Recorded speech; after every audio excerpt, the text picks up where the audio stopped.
کہو کہ لوگو آؤ میں تمہیں وہ چیزیں پڑھ کر سناؤں جو تمہارے پروردگار نے تم پر حرام کر دی ہیں۔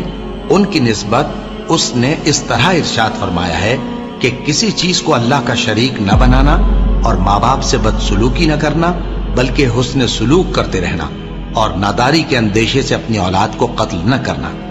کیونکہ تم کو اور ان کو ہم ہی رزق دیتے ہیں، اور بے حیائی کے کام ظاہر ہو یا پوشیدہ ان کے پاس نہ پھٹکنا، اور کسی شخص کو جس کے قتل کو اللہ نے حرام کر دیا ہے قتل نہ کرنا مگر جائز طور پر، یعنی جس کا شریعت حکم دے۔ ان باتوں کی وہ تمہیں تاکید کرتا ہے تاکہ تم سمجھو۔